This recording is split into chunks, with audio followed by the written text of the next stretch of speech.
Hi everybody, I am today at West Coast General Hospital here in Port Alberni, and I'm going to use this site to sort of introduce us to the next story coming up, or actually that we just listened to this past week that Dr. Nell shared for us. But before we do that, I just want to fill you in quickly on our last video that we did last week. If you've watched it or tried to watch it, you realize it had a few problems. They're getting fixed, and that video will be back up again, and you'll be able to view the entire video now. So I'm going to just walk us into this story that we covered this past Sunday. And I'm at the hospital because the story, of course, had to do with a man who was lame for a good long time. And Jesus, coming into the city of Jerusalem, he goes to this place called Bethesda, the Pool of Bethesda, and he meets there a great number of lame people. And this was, as Herman explained, sort of a traditional spot in the city of Jerusalem where people with all kinds of ailments would come with the hope of being healed. Not too much different from something like a hospital, only on what premise it worked, we don't really know. The text, John writes about this site, he writes about this place where Jesus goes and meets with this man, but he passes no judgment one way or the other as to whether this was a legit thing, whether it worked or it was all superstition. We don't know. It seems odd, it seems suspect for sure, but nonetheless, what draws Jesus to this place, obviously, is the fact that there are needy people there. Not whether or not the pool actually worked or whether it was legitimate or not, whether it was or wasn't. That's where people in trouble were gathering. People who were hurting were gathering, and that's why Jesus goes there. So when Jesus goes to the Pool of Bethesda, he finds a man there. He actually seems to seek this man out. It almost seems that Jesus knows he's going to be there. And maybe it's because this guy was always there. He is probably the person who has been there longest and been lame longer than anyone else at the pool. In fact, it tells us that he was an invalid for 38 years. And this seems to attract Jesus' attention. Mercy for this man, compassion for this man seems to attract Jesus' attention. And then Jesus goes up to the man and he asks him a very interesting question. He asks him, do you want to be healed?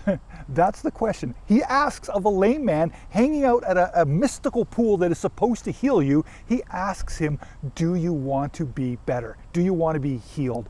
And that to me is just a really interesting question. It's almost like me here in the hospital going into one of these hospital rooms and saying to someone, do you want to get better? Well, I'm in a hospital, of course I want to get better, you would think.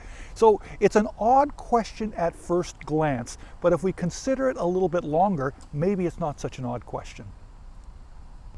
So the man's response to Jesus' seemingly obvious question is actually an interesting response. He doesn't say, well, of course I do. He doesn't say, well, no, I don't want to. He actually answers Jesus by giving an excuse. His first response to this question, do you want to be better, do you want to be healed, is he comes up with an excuse as to why he can't be.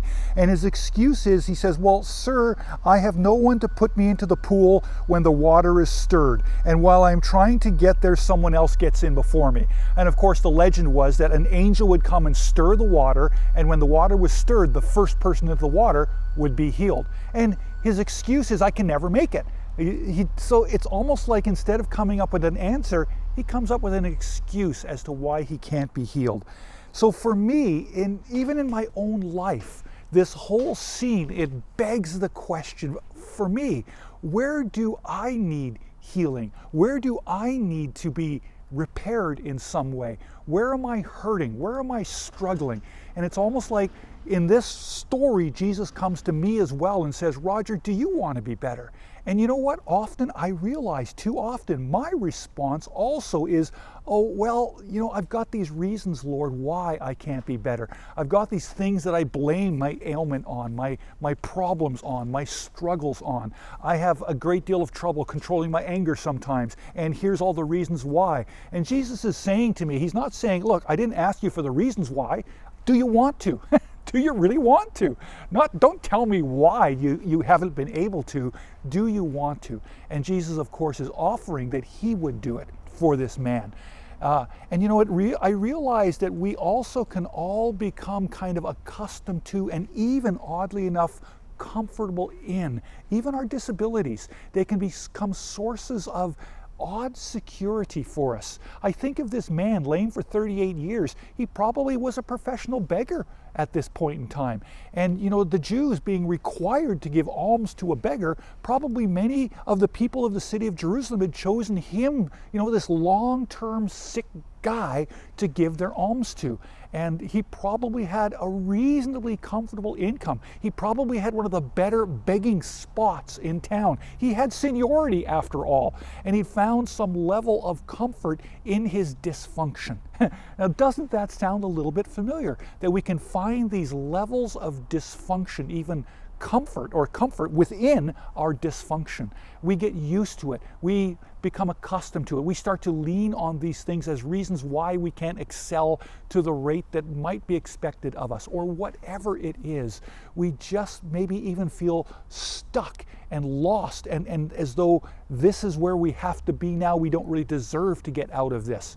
And I think of our relationships with others that could and should be better. I think of all kinds of challenges that we might have, chronic issues, not just physically, but even emotionally, that we might be kind of stuck with. And when Jesus comes to us and says, do you want to get better? And our mind kind of goes, oh, well, yes, but, you know, yes, but I don't know how much I want to change. I don't know that I really can change. I don't know that it's within me to be able to change. Maybe I'm better off just with my excuses as to why I need to stay here. And it's like Jesus shakes him out of that and actually draws him towards this idea of not just being comfortable in your dysfunction, but actually becoming healed, that Jesus would heal him. And he does, of course, which sparks a whole nother controversy for this man, because he's healed on the Sabbath day.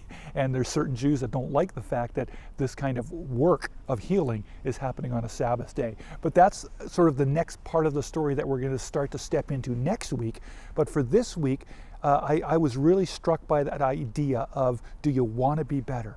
And is it just excuses that's sort of keeping us from actually stepping into the promises that God might have for us to lead us into better lives and better health and being better versions of us that he would want us to be, better versions of human beings, better ways to be human within his kingdom. That's what he wants to lead us into. Are we ready to go there? Or do we have excuses as to why, oh, I don't think I could ever get there? So for me, that was a challenging thing, and maybe for all of us, because I think the question that Jesus poses to this single lame man, lame for 38 years, do you want to be better? Do you want to be well? Do you want to be healed? It's really a question that Jesus would pose not just to him, but to all of us. So, do you want to be better? From whatever it is that ails you, do you actually want to be better? So next week, Andrew is preaching, and he's going to be dealing with sort of the follow-up passage from this. So this incident, this healing of Jesus, this public healing in Bethesda, or the pool of Bethesda, on the Sabbath, creates a lot of controversy.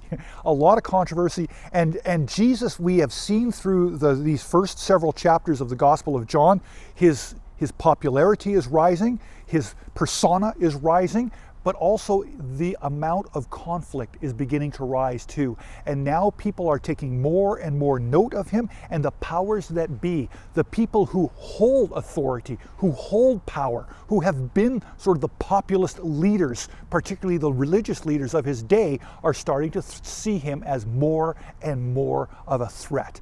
And as Andrew takes us into this next section of scripture at the end of chapter 5, we're going to see that it begins to open up, Jesus begins to open up a whole bunch of other areas that actually are very, very controversial and even somewhat challenging, very challenging for the Jewish leaders who hear Jesus speak on these topics, particularly the topics of himself and his Father in heaven, and how united and one the two of them are. So tune in for that this coming Sunday. Come on Sunday if you can, or watch the video or live stream if that's what you need to do. Either way, please come and join us in this study through the Gospel of John.